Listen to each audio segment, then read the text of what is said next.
Robert Aaron Long bought a 9mm firearm, could be anything from a Glock all the way to some oddball Garand or some other random thing, legally, after passing a background check, but without a cooling off period, otherwise known as a waiting period, because he's in Georgia. Would that affect things? If you look up on the net motivations for this person shooting, you'll find his own statements, which I'm going to summarize as this. He's a religious zealot and bigot. He said it's about sex and about punishing sinners who are tempting him. But speaking as an atheist, people do that all the time. They say speaking as such and such. What it is he's been taught by his belief system in religion to be intolerant as hell and reactionary and punish the sinner instead of the sin by literally shooting people he decided were sinners or temptation. This is something every religion looks down on, should not be taken responsibility for. But then again, this is the same sort of irrationality and irrationalization we see in jihadists. And again, some people within the religion, that one, actually do tell you to go off and do horrible things. And there are members of every religion, including Christianity, Baptists, all sorts of people, who will tell you to go off and do something terrible. So I'm not going to let that go, because the only people who ever say any religion isn't guilty of anything is a person who's involved in at least one religion. Some people say that every religion but theirs is guilty, or none of them, or say some of them. I'm an atheist, so I say they're all guilty. But then again, I say atheists are guilty of the same thing, because bigotry has nothing to do with religion. It has to do with being an asshole.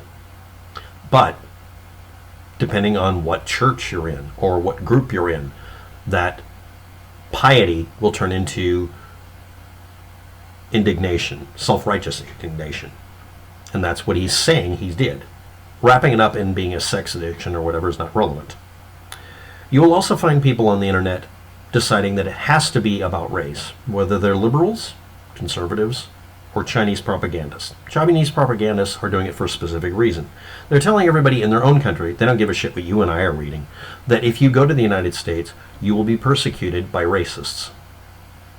In China, they're already persecuting other people because of their race, creed, color, or religion, and they're murdering them in mass, but at least they don't, quote-unquote, murder other Chinese.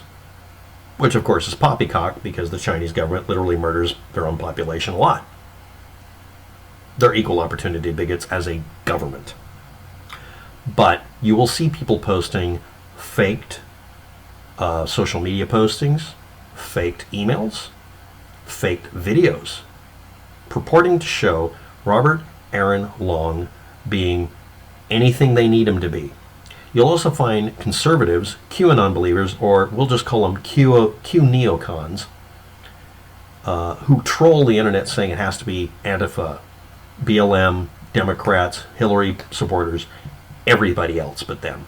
The reason for that is, if you're not aware of it, if you listen to the scuttlebutt, is because Robert Aaron Long's wearing his hair in such a way that it makes him look like a member of the Proud Boys, depending on which angle it is. He's wearing what some people have called a faux or a fake mohawk. It's just a hairstyle. When I saw it immediately, I assumed he had to be part of the Proud Boys population. But that doesn't mean anything. I'm going to tell you why in a minute. You'll also find people who are a member of Antifa or BLM saying he has to be a conservative because of that or other reasons. And also, finally, the rather rational group of people, oddly enough, on CNN, who are saying you're not allowed to ignore the fact that way over half of the population he was shooting at and hit were specifically female, mostly female Asians. And this has been a big problem over the last year or so, obviously, because certain people, Q neocon trolls, have decided to say that it's China virus. It is not China virus. It is the Wuhan virus, if you want to use ordinary naming conventions that have been used, like Ebola is named after the first location it came from, because it's a virus found in that area. This is a virus found in Wuhan. It is the Wuhan virus, not the China virus. That's like saying that a virus found in Dallas, the Dallas virus. It has to be the America virus. And I like calling it the Trump virus because he aggravated the situation for us Americans. But that doesn't change a more appropriate name, if you're going to call it, would be the Wuhan virus. But it actually does have a name. It's called SARS-CoV-2, which is extremely confusing and stupid, but it is related more to, that kind of range. It's a coronavirus. The name coronavirus works. And insisting on bringing China or even Wuhan into it ignores the fact that it's a damn virus and we need to treat it. But, okay. Now let's get on with the very obvious. This guy's a religious zealot who's blaming it on his own sex addiction, so maybe his church doesn't get blamed. That's one way of looking at it. The next thing is, maybe he's avoiding admitting that he went after Chinese people, specifically Chinese women, because it would be defined as a hate crime and get him a longer sentence. Duh. Now I'm going to get to the request for comment, request for information for the video. Again, he purchased the gun legally according to state laws, and there was no time delay. So here we go.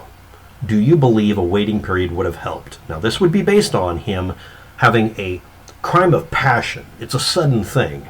Now, like suicides, I don't know if you know this, but if you prevent people from committing suicide, first-time suicide attempters generally don't do it again.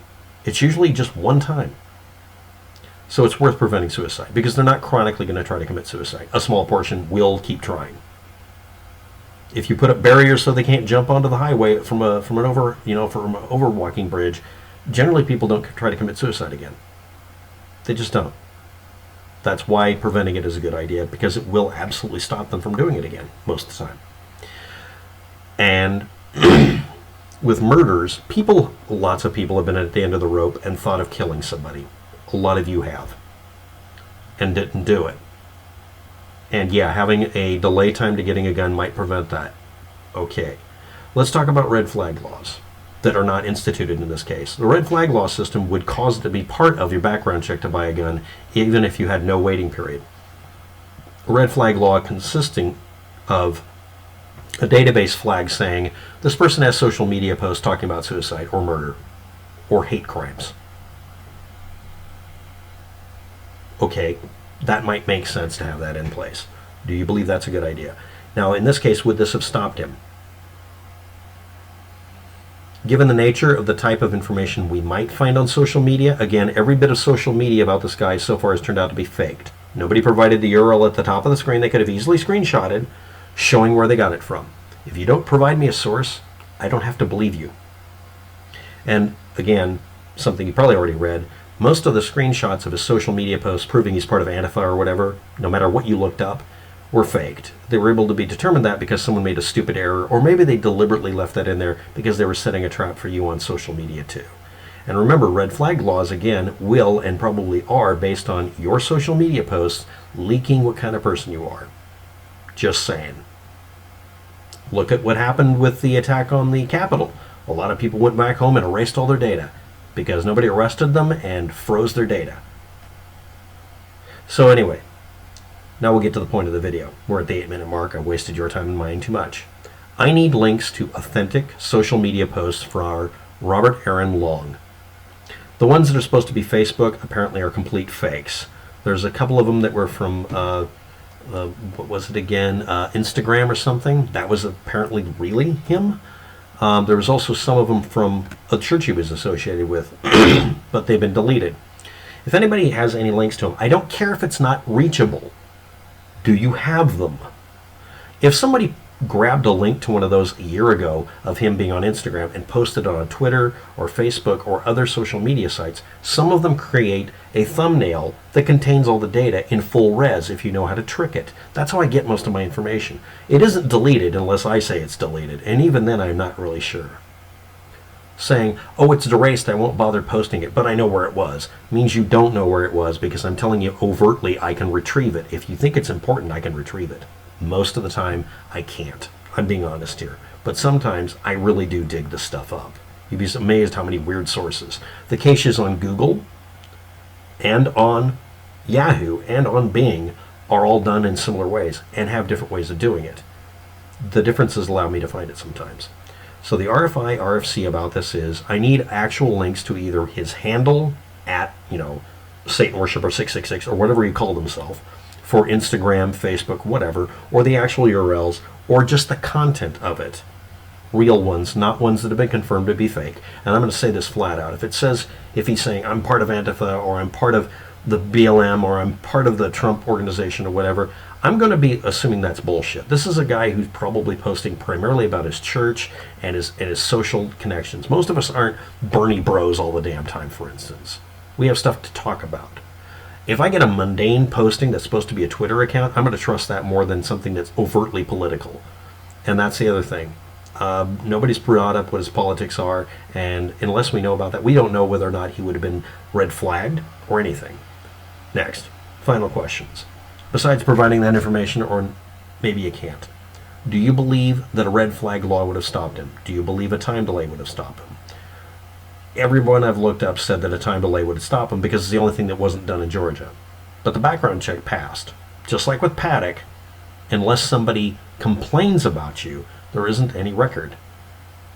Next, if you knew someone you know that's a complete fruitcake was going to go get a gun, would you red flag them? Should you? Did someone think of doing that? Did he talk about getting a gun? We don't have that information. What we have is his assertion that it was totally not religion, not his religious group. It was his bias about sex. I'm saying it's about religious zealotry and probably about race. And when you combine those two, that almost always indicates, but not always, but almost always indicates conservative. That's, of course, from the standpoint of me being a liberal atheist. But do you believe that it'd be anything else? No, nothing is showing that he's a Democrat, Bernie pro, whatever, but he could be. We don't know any of this. And I'm going to repeat this one more time. None of the postings purporting to show his postings and show proof of him being part of any group have turned out to be true at all. Yes, I'm citing Snopes below as well as other pages, but they corroborate each other, so I'm pretty sure they're accurate. Next, the reasons they showed for it being faked, one of them was a poor assessment and wasn't real. It was a screenshot done for a particular phone that does that weird anomaly, so I know it was actually not really that. But again, not providing a link or even the screen name for the person, that's a problem. But so far everything's been faked. If you have a link, give it. If you know what his name was on Instagram, what his ID code was, give it to me. If you don't have information, don't bother posting it. Do you think that the red flag laws would have helped? Well, we don't have a background, so we can't tell. But let's say, ask that. Next, do you think a time delay would have fixed it? My opinion is the time delay wouldn't have fixed it. Because this sounds like something he's been working on in his head for more than a few months, which means a couple of more days wouldn't have helped. But that's an opinion. Do you believe that if you go out and list that you want to buy a gun at the local gun shop, that everybody in the police department should try to ask every one of your neighbors and friends about it? Do you believe that would be a good idea? Do you believe that would be intrusive or okay to do because it's for the greater good? Comments below. I personally do not know how to solve this problem. But in this case, the only thing left I can see would be a red flag system. Because, as far as I can tell, except for the lies posted by the Chinese propagandists trying to make him be about something they want him to be, and everybody else doing the same thing depending on their biases, every single one of those fake things thrown aside, if we knew what was going on in his social life before, or social media life, would you think that would be a good thing to flag him for? Please post below. Thanks for watching. Have a good day. Good luck with that. We all need luck with this.